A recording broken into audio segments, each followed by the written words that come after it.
Hello my friend, this is Pungta.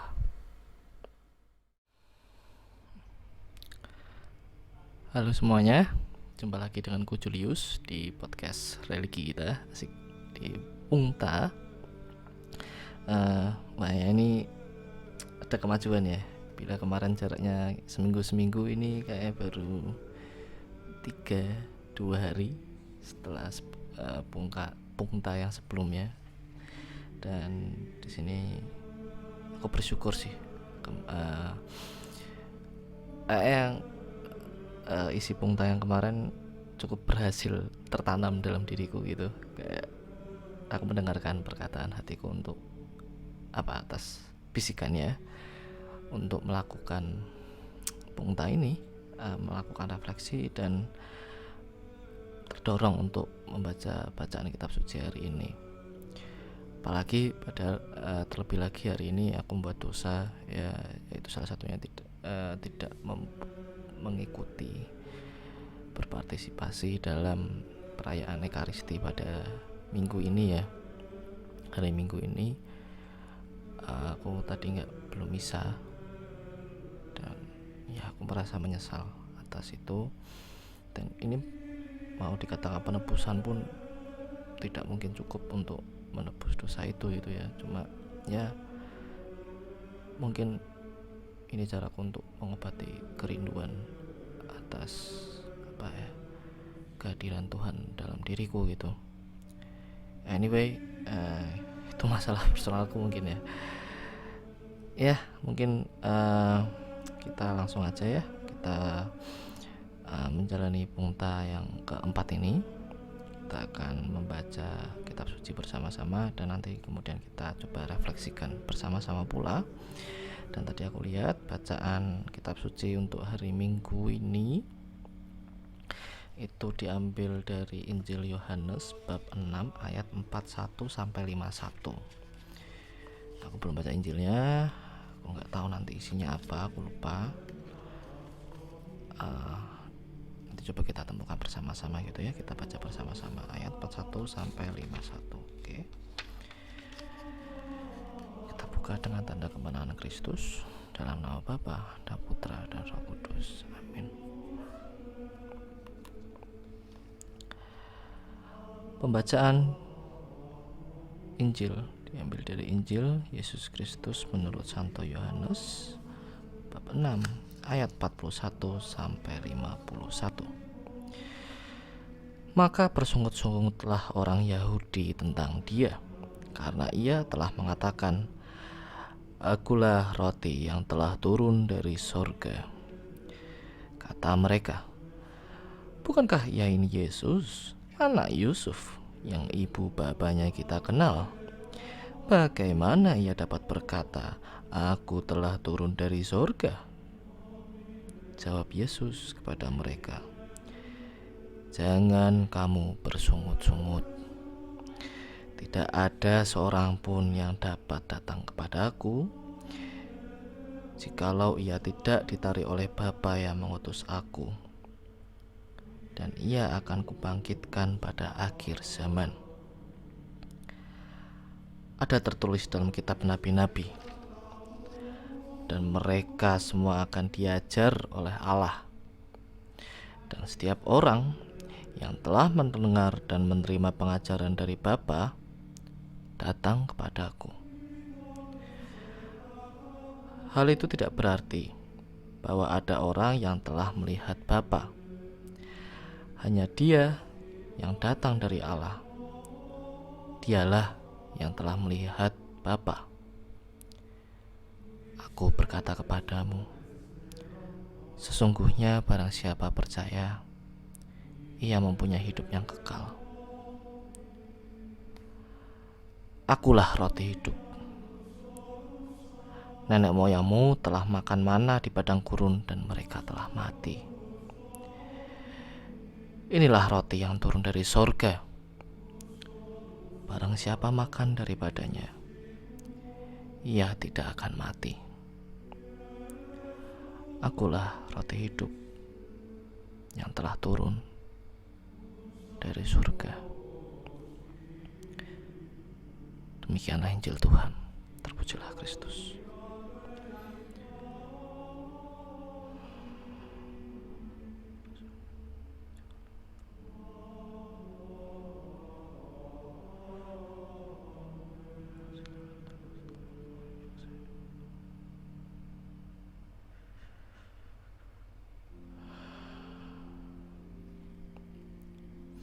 Oke teman-teman, nah ini bacaan yang sungguh kuat banget. Injil Yohanes itu isinya kuat banget kalau buat aku. Dari sejak mungkin pertama aku sudah mulai mengenal gaya bahasa, mulai mengenal konsep dari tulisan gitu katakanlah ya, SMP mungkin ya, SMP SMA itu awal-awal SMA, aku sudah merasa Injil Yohanes ini berbeda daripada Injil lainnya. Ketika dari 4 Injil ya, dari 4 Injil lainnya, ketika Injil lainnya maksudnya kan ada 4 Injil, ada Markus, Matius, Lukas, dan Yohanes. Dan Yohanes ini aku sangat melihat dia punya corak, dia punya warna yang berbeda gitu. Dan ternyata betul gitu. Ketika aku di seminari diajarin bahwa ketika Injil yang lain tuh Injil sinoptik, yang dalam arti kasarnya maksudnya sepengetahuanku gitu ya, kalau aku nggak salah ingat, itu Injil yang ketika dibaca berdampingan itu sekilas sama gitu, urutannya sama, isinya sama secara sekilasnya, bukan detailnya gitu ya. Tapi Yohanes ini beda gitu, kata-kata itu sangat metaforik kalau buat aku. Banyak sekali perumpamaan, banyak hal yang dalam tanda kutip kalau kita lihat berbelit-belit, daki-daki gitu ya. Ada sesuatu yang perlu digali dulu sebelum kamu pengen mengetahui lebih jelas apa sih sebetulnya maksud atau apa sebetulnya semangat, value dari sabda itu gitu di dalam Injil ini gitu. Dan tapi itu yang bikin Injil Yohanes ini sangat menarik gitu. Ini Injil yang spesial lah pasti. Nah, begitu pula dengan perikop ini perikop yang spesial. Banyak yang buat aku berkesan gitu ketika aku membacanya tadi gitu ya.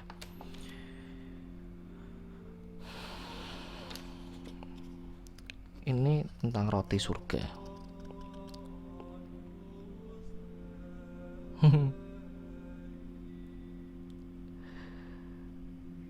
Buat aku sabda ini yang pertama paling dari aku ya,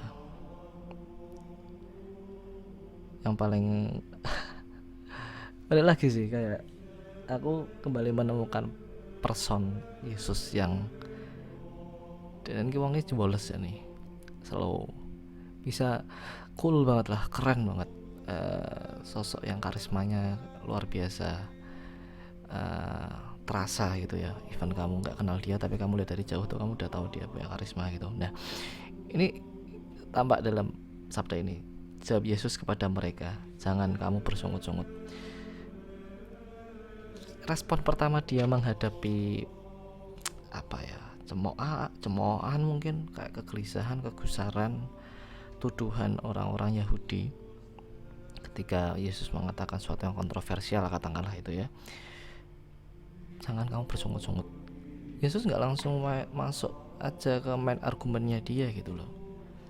Dia nggak langsung berusaha memvalidasi pernyataan dia itu bahwa dia benar dan orang lain harus menerima bahwa perkataannya dia benar. Dia nggak langsung main ke sana, tapi dia coba kalem dulu loh. Ojo nesu sik. Nek bahasa Jawa nih aku lihat ya, ojo nesu sik, ojo gremeng sik, ojo ngedumel sik. Jangan bersungut-sungut.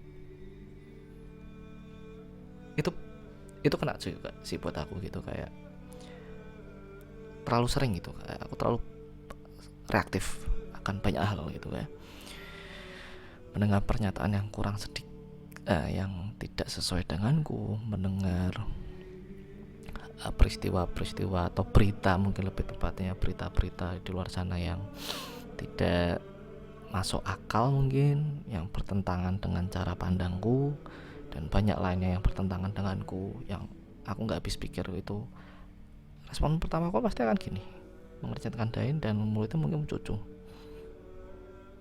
bersungut-sungut aku. Dan Yesus minta ketika kamu menghadapi sesuatu kayak gitu tuh kalem sih bro. Ketika Yesus meminta apa ya, dia pengen ngomong kayak ketika kita menghadapi sesuatu yang kayak kamu tuh ndak masuk dengan apa yang kamu dengarkan barusan, ojo nesu sih, ojo gremeng sih, jangan bersungguh-sungguh dulu. Karena ajaran Yesus, dan ini sangat relevan sampai sekarang ya, itu tuh sangat bertolak belakang. Aku pernah baca kayak nggak baca, lihat itu kayak ulasan Injil, asik, ulasan Injil yang ada di YouTube itu ya, itu keren banget sih. Nanti coba mungkin aku bisa referensikan yang aku lihat itu. Ajaran Yesus di masa itu sangat berbanding terbalik dengan semua ajaran yang beredar di masyarakat gitu, katakanlah ajaran revolusioner, ajarannya upside down lah, dia mendobrak semuanya, mencungkir balikan semua ajaran-ajaran yang ada, dan itu sangat kontroversial gitu loh. Maksudku adalah bagaimana kamu bisa memahami sebuah pendapat, bagaimana kamu bisa menerima sebuah ajaran apapun itu, bagaimana kamu belajar atas apapun itu ketika dari awalnya reaksimu adalah bersungguh-sungguh terhadapnya gitu. Disinilah konsep open minded itu loh yang pengen ditekankan gitu kalau menurutku gitu. Terbukalah dulu dengan semua kemungkinan, kalemlah, diatur dulu ketika mendengar sesuatu, menghadapi sesuatu, jangan langsung reaktif gitu. Jangan langsung menolak itu semua secara mentah-mentah, jangan bersungguh-sungguh dulu, dengarkan dulu. Dan mungkin itu yang aku perlukan juga sekarang ini gitu, dengan situasi kita yang sekarang serba tidak menentu gitu ya. Kadang ketika mendengar masukan dari orang, ketika mendengar potensi-potensi yang kayak gini lah, sesimpel aku mau lamar kerja gitu atau gimana, ada orang yang bilang kayak, wes gue mending daftar iki wae, gue jajal iki wae, atau gimana. Ketika aku kayak ini nggak sesuai dengan yang aku mau, ini nggak sesuai dengan yang aku pikirkan sebelumnya, aku langsung mencucu dulu kayak, nggak masuk, nggak mau. Ya gimana aku bisa mendapatkan kesempatan kalau misalkan aku seperti itu terus gitu loh.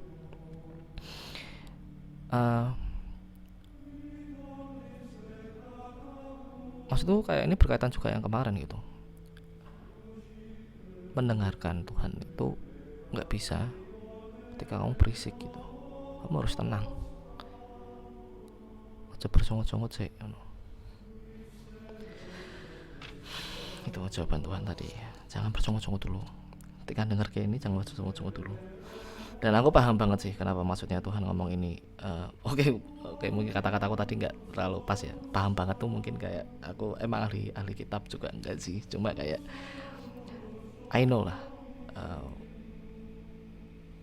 alasan dibalik ketika Yesus mengatakan ini, karena dia mengatakan sesuatu yang sangat kontroversial, sangat kontroversial.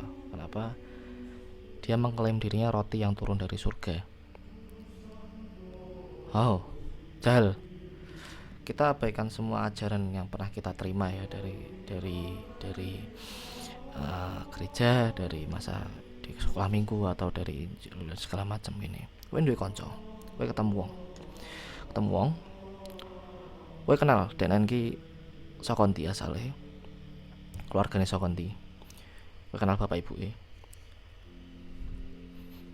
Ngerti-ngerti dia teko nang kowe langsung ngomong, aku adalah roti yang turun dari surga. Bro, nek aku jadi ada di masa mereka pun mesti aku juga akan Sik bro, dibaleni alon-alon. Aku adalah roti yang turun dari surga. Itu maksudnya apa? Absurd banget bro, absurd banget. Mau dinelar kayak gimana pun kamu akan sulit mendapatkan konsep roti. Why? Kenapa harus roti itu? Dan kenapa dia harus turun dari surga? Roti kan dari oven gitu loh, pemanggangan. Kenapa dia turun dari surga? Apa pentingnya roti yang turun dari surga? Nah, ternyata itu banyak sekali penjelasan yang sangat kompleks yang mungkin aku juga nggak akan bisa menjelaskannya dengan baik itu di sini. Yang tapi aku tahu Yesus punya alasan yang sangat-sangat indah dan bagus ketika dia memakai perumpamaan. Kalau aku melihatnya simbol roti itu, dia menyebut dirinya adalah roti yang turun dari surga. Nah, yang di sini aku mungkin nggak akan membicarakan secara teologis ya, kayak dasar-dasarnya why kenapa dia pakai roti segala macam, tapi aku mencoba menceritakan aja refleksiku atas apa yang dimaksud dengan roti surga ini gitu.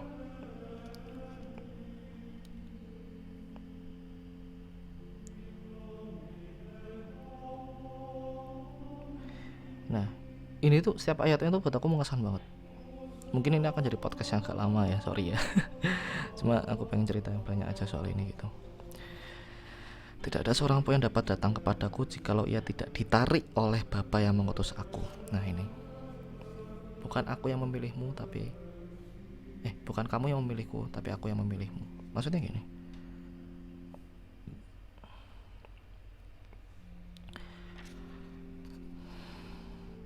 nggak akan ada orang, kalau Yesus ngomong ya, nggak akan ada mungkin orang yang bisa kenal sama Yesus, yang bisa datang ke Yesus kalau emang dia nggak ditarik itu berarti diajak tuh, didekatkan dari yang jauh ke dekat, ditarik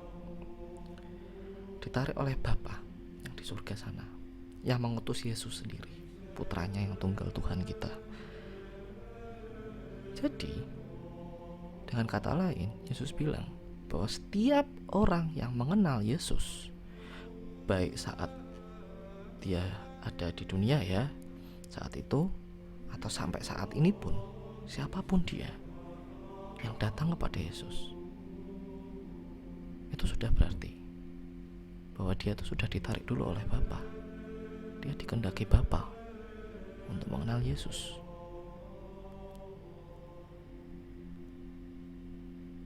Kayak ada, ini kayak apa ya buat aku, kayak meyakinkan aku kembali gitu bahwa aku bersyukur atas pengalaman imanku, atas imanku sendiri, imanku kepada Tuhan Yesus itu. Dan aku menyadari betul bahwa ini bukan aku yang memilih, tapi kayak aku menyadari ini adalah hadiah. This is a gift that God has given to me gitu. Hadiah luar biasa indah yang Tuhan berikan kepadaku, yaitu dengan memilihku untuk menarikku supaya aku dekat, supaya aku datang ke Yesus. Dan itu gak bisa dijelaskan gitu loh, kayak kenapa Bapak narik aku? Well, I don't know. I don't have single fucking thing to explain gitu loh. Aku gak punya alasan satu apapun untuk bisa menjelaskan kenapa gitu. Cuma aku bersyukur karena dengan dekat dengan Yesus aku mendapatkan banyak sekali kebahagiaan, banyak sekali kelegaan yang nggak tahu sih, kalau aku mikir sih kayak aku bakal udah gila mungkin ya ketika aku nggak punya iman pada Yesus, karena akalku nggak akan pernah sanggup untuk menjelaskan segala sesuatu yang ada di dunia ini dan segala sesuatu yang pernah aku alami gitu. So aku lihat ini adalah pernyataan bahwa menekankan bahwa segala sesuatu tuh terkait iman juga, itu maksudnya di dalam ini ya sudah direncanakan oleh Tuhan Allah di surga, dan ia akan kubangkitkan pada akhir zaman. Nah ini berarti kayak, dan orang yang dekat pada Yesus berarti kalau aku melihatnya dia akan diselamatkan oleh Tuhan gitu loh. Dalam sini konteksnya akan kubangkitkan pada akhir zaman. Ini selalu mengarahnya pada kisah aku lupa istilahnya. Pokoknya penyelamatan, salvation. Tuhan pengen menunjukkan bahwa dia datang tuh untuk menyelamatkan. Dan di sini dia mengungkapkannya dalam kata-kata kubangkitkan pada akhir zaman. Dan baliklah, berarti semakin besar lah keyakinanku bahwa dengan aku ditarik oleh Tuhan, berarti aku dipilih untuk diselamatkan gitu loh. Dan aku bersyukur atas itu, sangat-sangat bersyukur.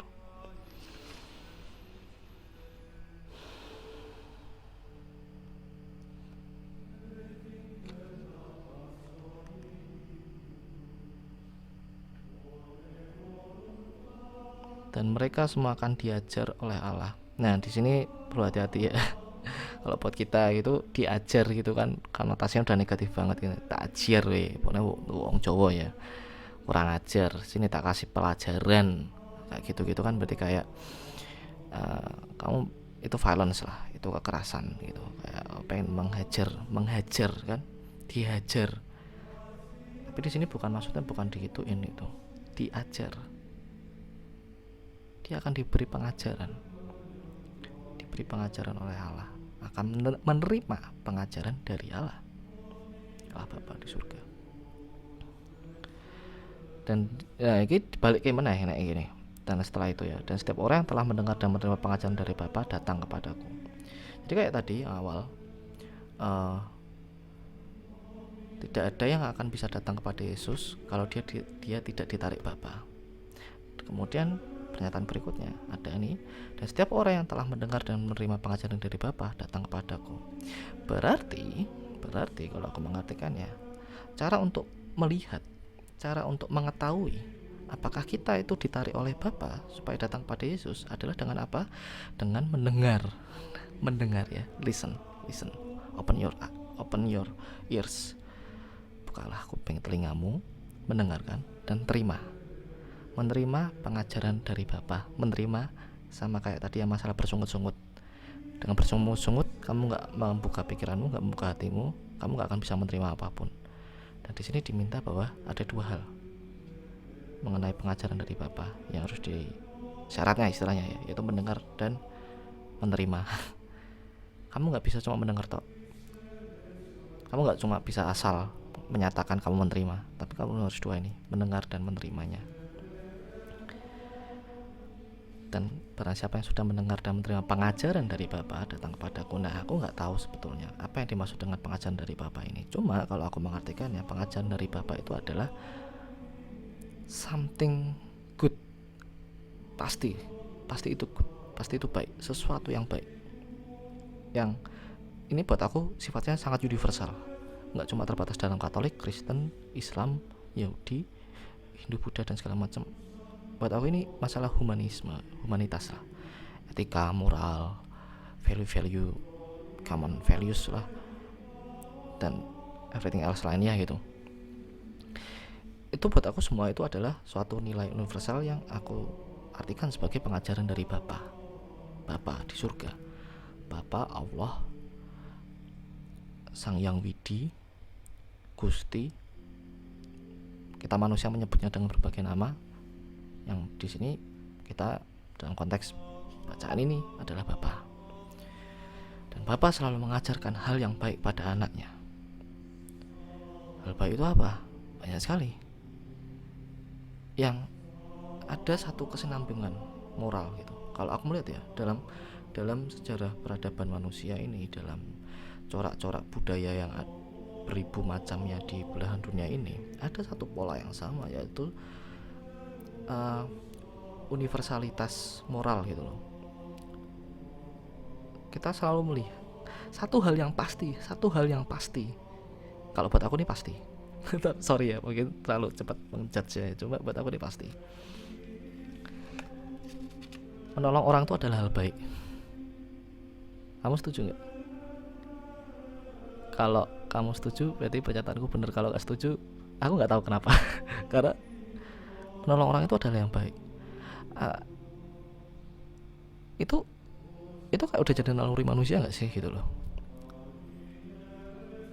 Kamu nggak perlu dikasih tahu orang untuk bahwa kamu menolong orang itu adalah hal baik gitu. Siapapun lah orang itulah, orang tuamu, orang dekat, orang asing, orang jahat, orang baik, tapi kamu menolong orang itu pasti hal yang baik. Kita mengkonsepsikannya, memasukkannya dalam kategori itu baik. Dan buat aku itu adalah maksud dari pengajaran Bapa. Everything good that we know, segala sesuatu yang baik yang kita tahu, buat aku itu adalah pengajaran dari Bapa yang diberikan kepada kita umat manusia.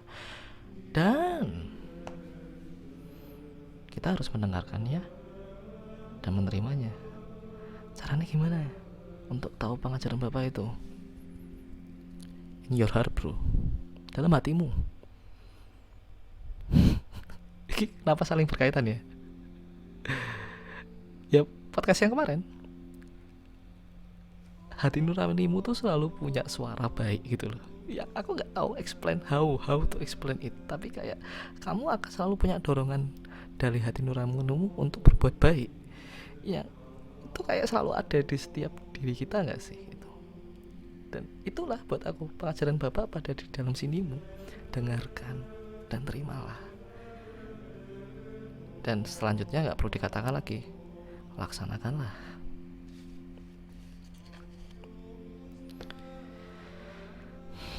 Itu. Dan mereka semua yang sudah mendengar dan menerima pengajaran dari Bapa akan datang kepada Yesus. Nah, ini sabda selanjutnya yang nyes. Sesungguhnya barang siapa percaya, ia mempunyai hidup yang kekal. Barang siapa percaya, siapapun yang percaya, dia punya hidup yang kekal, everlasting life. Mungkin di sini kayak konsep dari hidup yang kekal itu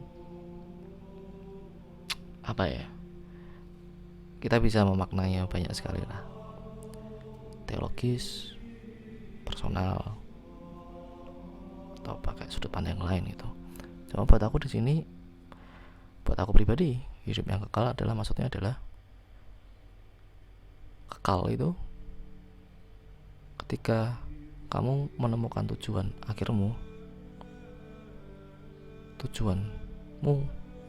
dan itu akan kekal. Itu adalah kekekalan tuh itu.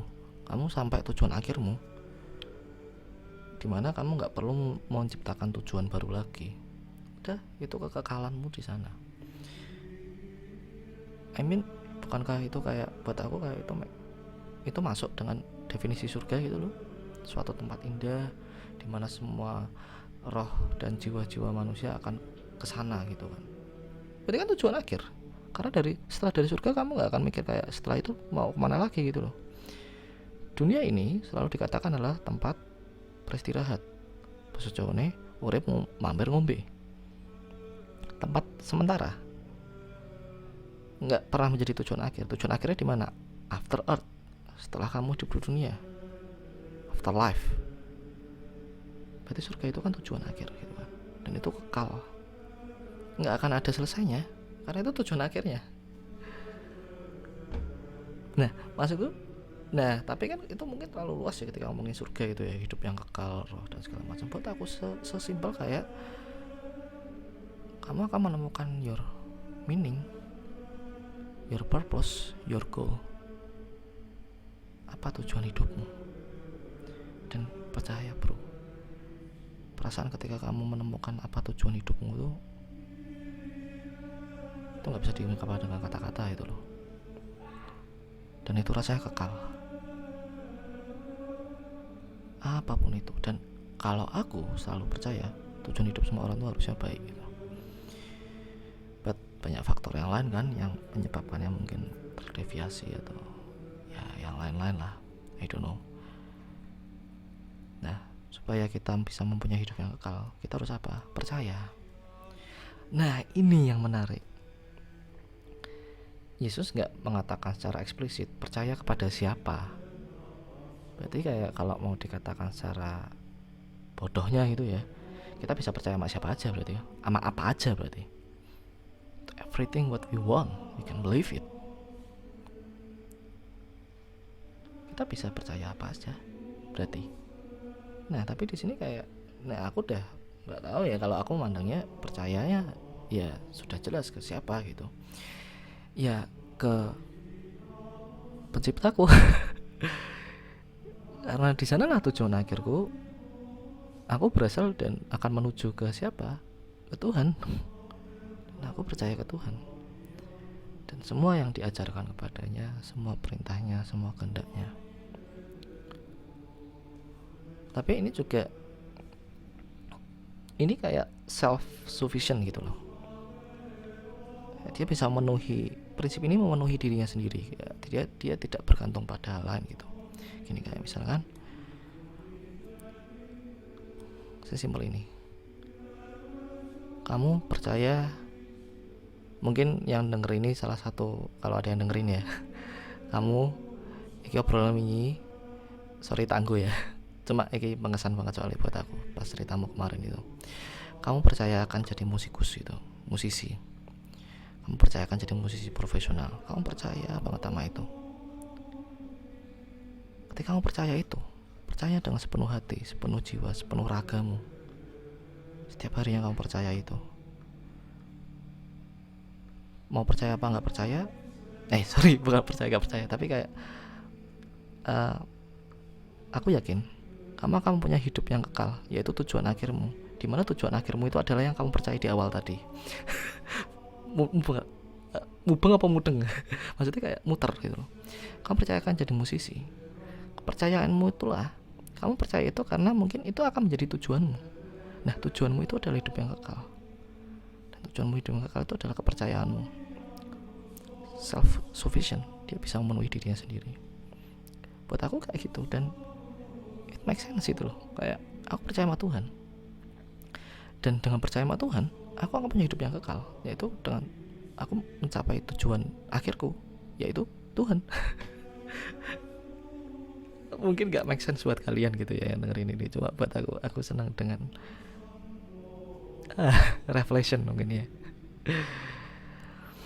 Nah, ini dia, ini yang gak cukup panjang mungkin nanti, roti hidup. Nah, ini jelas ya, mungkin ini kemudian kita akan bisa menyadur sedikit kenapa mulai bisa mengira-ngira kenapa Yesus pakai kata-kata roti. Karena dijelaskan dalam ayat ini. Nah, ini aku gak tahu kenapa dikurung ya. Ayat 49 itu di kitab ini dikasih tanda kurung gitu. Nenek moyangmu telah makan mana di padang gurun dan mereka telah mati. Kita tahu di perjanjian lama ketika Musa membawa umat Israel ke padang gurun dan mereka kelaparan, mereka protes, kira Tuhan memberikan mana. Mana itu adalah roti yang diibaratkan turun dari surga karena diciptakan secara langsung oleh Tuhan Allah. Roti dari surga.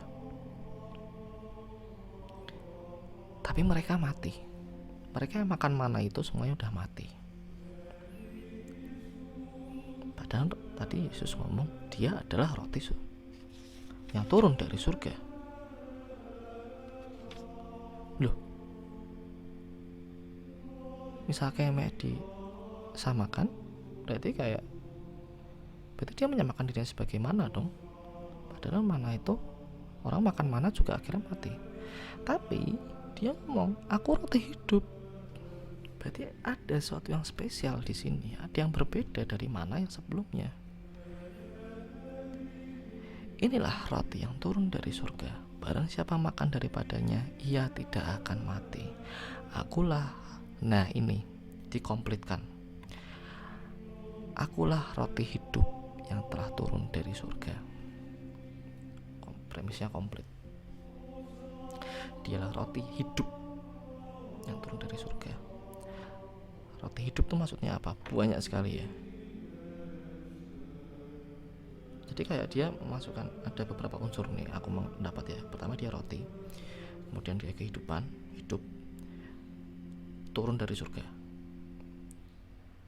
Roti, first way roti, bread. Buat kita Indonesia mungkin gak relevan gitu karena kita makannya nasi kan, nasi, tempe, tahu. Mungkin kalau Yesus di Indonesia, aku adalah tempe yang turun dari surga, bisa jadi gitu loh.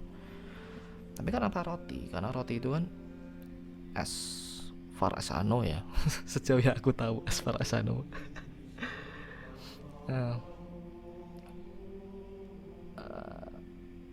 Tapi itu bahasa Inggris bener ya, as far as I know, bener sih, sejauh yang aku tahu. Nah,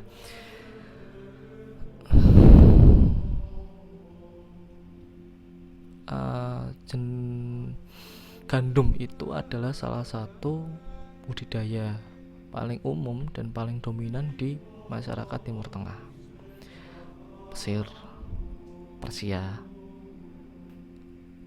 Lebanon, dan tepi barat. Itu banyak menggunakan gandum. Bahkan dikatakan pertanian pertama kan di daerah Mesopotamia kan, dan itu awalnya dari sereal-serealan berupa gandum. Dan salah satu bentuk olahan yang paling umum dari gandum itu dibuat tepung dan kemudian dijadikan roti. Roti ini menjadi sesuatu yang sangat esensial bagi kehidupan masyarakat di daerahnya Yesus, Palestina tepi barat itu. Roti ini ibarat sego. Wong Jawa, wong Indo rak mangan sego, rak mangan. Sejauh yang aku tahu. Kalau salah mohon maaf. Nah, dia memakai roti untuk menggambarkan sesuatu yang sangat esensial bagi kehidupan manusia. Yang bahkan kamu nggak ada ini, kamu nggak akan hidup, bro. Kamu akan mati kelaparan karena kamu butuh roti untuk kamu makan. Dia menyampaikan itu dengan cara yang sangat simpel. Roti, makanan yang paling familiar buat mereka. Nah, kemudian Yesus tadi yang pertama, hal yang esensial yang itu sangat kita butuhkan. Dan ini roti ini bisa kamu makan. Makan itu kan berarti kayak kamu ambil, kamu masukkan dalam mulutmu, kamu masukkan ke dalam tubuhmu, kamu serap sari-sarinya ke dalam tubuhmu, kamu menyatukan dirimu dengan roti itu. Ya karena apapun yang masuk ke dalam tubuh kita akan menjadi satu dengan tubuh kita kan. Mungkin nanti ada ekskresi ya, kita mengenalnya dalam bentuk tinja, dalam bentuk air seni gitu. Cuma kan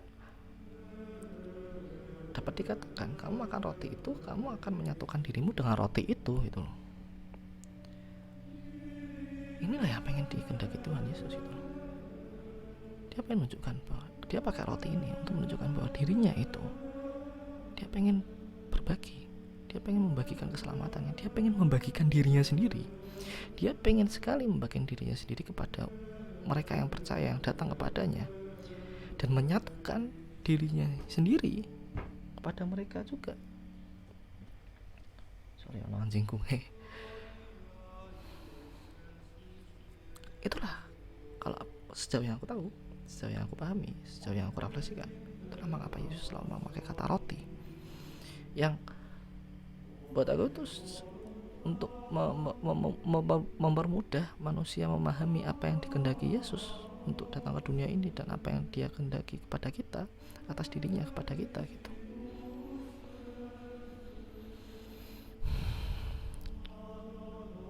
Dan jikalau orang makan dari roti ini akan hidup selama-lamanya. Nah, hidup selama-lamanya ini yang jadi garis bawah. Inilah yang dimaksud dengan hidup. Dia membandingkannya dengan roti yang ini mungkin aku langsung sambungkan antara hidup dan roti dari surga. Mana? Yaitu roti dari surga, tapi kemudian orang-orang yang makan pada akhirnya mati. Sedangkan Yesus ini dia menganggap dirinya, aku tuh juga mungkin sama seperti mana yang roti turun dari surga. Tapi ya, jika orang makan roti ini, dia akan hidup selama-lamanya. This is different, bro. Ini beda.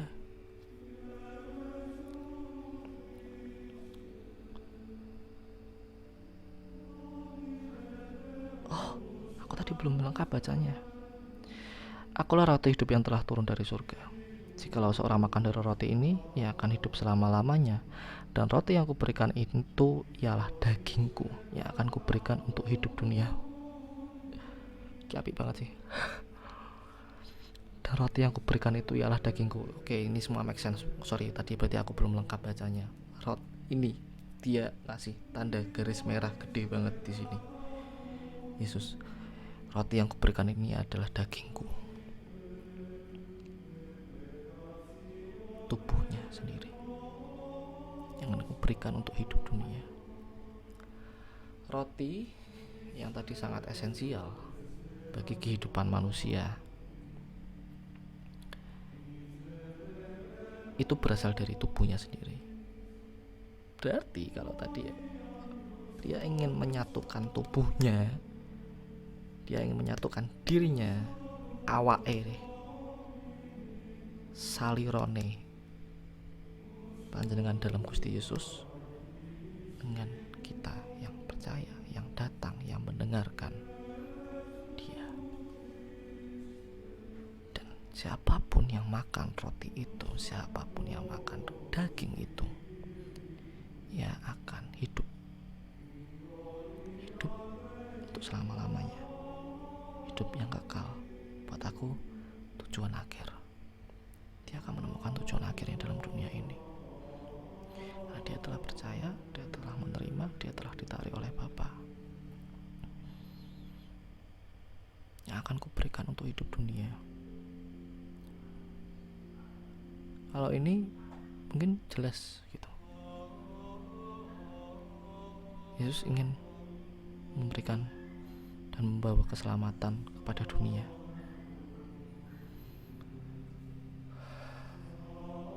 Yesus memang penyelamat kita, toh? Yesus memang penyelamatku, selalu menjadi penyelamatku.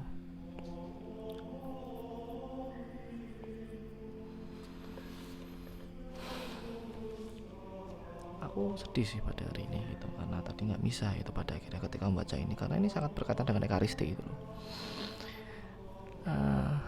Karena aku topik skripsiku tentang Ekaristi, jadi aku nggak mau mendalami soal teologi, doktrin transubstansiasi, tentang apa sih sebenarnya maksud dari roti dan anggur dalam Ekaristi itu. Dan mungkin karena itu juga aku tadi bisa ngomong kayak gitu ya. Itu buah pemikiran skripsiku juga, salah satunya aku temukan dalam skripsi, bukan buah pemikiranku tapi apa yang aku temukan dalam skripsi itu. Aku sedih sih, karena berarti aku melewatkan kesempatan untuk menyatukan diri dengan Tuhan, mendengarkan, menerima ajarannya, menerima tubuhnya, memakan roti hidup itu, tubuh yang memberikan aku hidup kekal itu. Maaf Tuhan.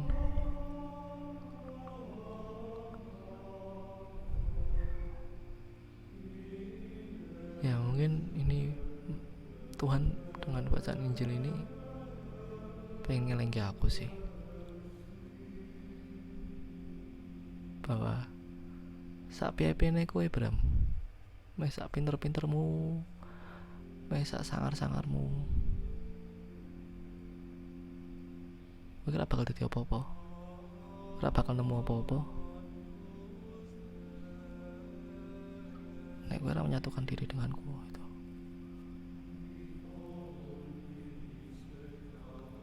Karena Tuhanlah yang berkuasa,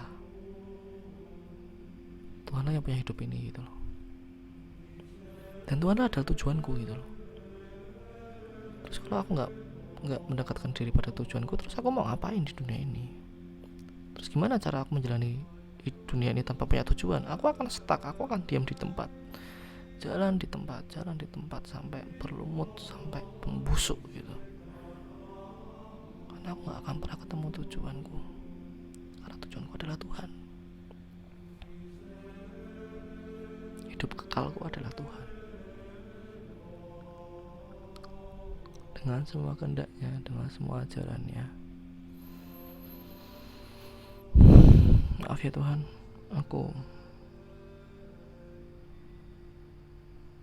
tadi gak ikut Ekaristi. Kiranya Engkau maafkanku.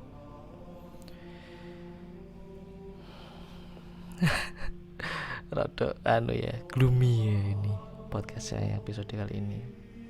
But ya gitulah, buah rohani itu kadang mengantarkanmu pada kegembiraan, pada excitement, pada revelation, Tapi ya tentu juga pada penyadaran. Paling penting adalah penyadaran atas apa yang telah kamu lakukan selama ini. Refleksi itu.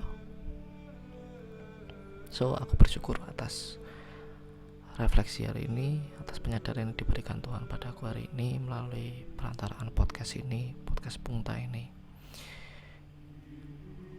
Berharap aku gak lupa ini dan mengantarku untuk setia, tekun, berkomitmen,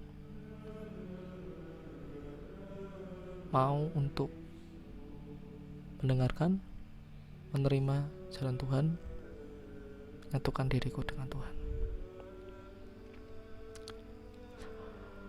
Karena gak ada yang pernah jelek, gak pernah ada yang buruk datang dari Tuhan. Semuanya selalu bagus, semua selalu indah. Kenapa aku bisa ngomong itu? Karena aku percaya. That's why. Oke, terima kasih teman-teman atas yang sudah mendengarkan podcast Pungta pada hari ini. Semoga teman-teman bisa menemukan refleksi atas bacaan ini tadi ya, Yohanes 6:41-51 tentang roti surga. Kalau kalian mau bisa sih sharing di kolom komentar gitu, kita mungkin bisa berdiskusi sedikit atau ya saling menguatkan, atau maybe ya sharing aja gitu. Karena balik lagi, iman ini selain personal juga komunal, bukan cuma punya aku tapi punya kita semua gitu. Dan aku pengen menjadikan ini punya kita semua gitu, jadi pengalaman bersama itu sih. Dan yuk kita tutup dengan doa. Dalam nama Bapa dan Putra dan Roh Kudus, amin. Tuhan Yesus yang baik-baik, terima kasih banyak Engkau telah memberkati kami, memberkatiku, sehingga pada malam ini aku menemukan mendengarkan dorongan untuk menulis refleksi harian dan melakukan perenungan Injil melalui perantaraan medium podcast Pungta ini. Tuhan, tentu saja aku mohon maaf. Aku mohon maaf sebesar-besarnya Tuhan, karena aku tadi tidak misa. Aku melewatkan misa Ekaristi. Padahal itu adalah kesempatan di mana sebetulnya Engkau mengundangku untuk menyatukan diri denganmu. Tapi aku mengabaikannya, melewatkannya begitu saja. Maafkan aku Tuhan, maafkan aku Tuhan, maafkan aku Tuhan, maafkan aku Tuhan.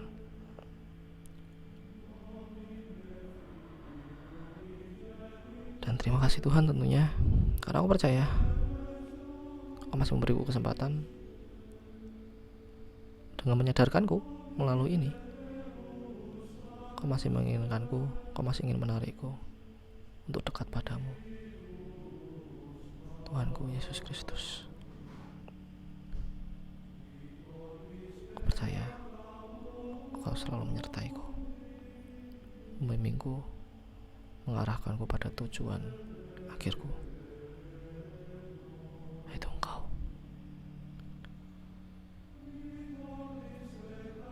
Terima kasih banyak Tuhan.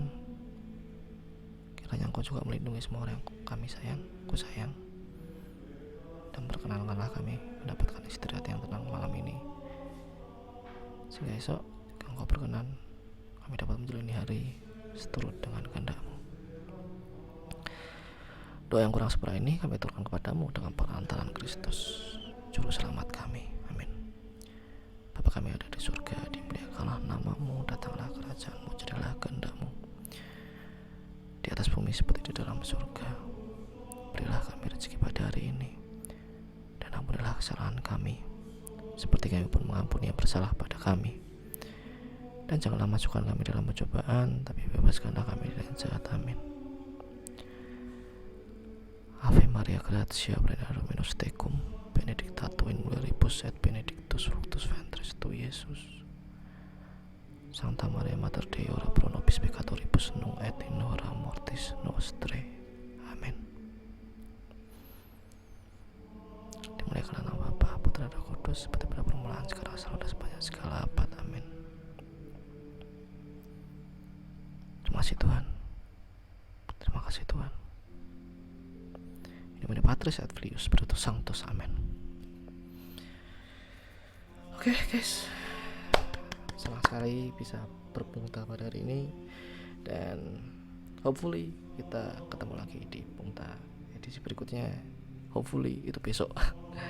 Oke, see you, take care. Semoga hari Senin ini kalian menjadi hari yang luar biasa bagi kalian, berjalan lancar, dan kita semua dilindungi dan dijauhkan dari COVID-19. Semoga kita semua sehat. Amin. Bye bye. See you. Love you all.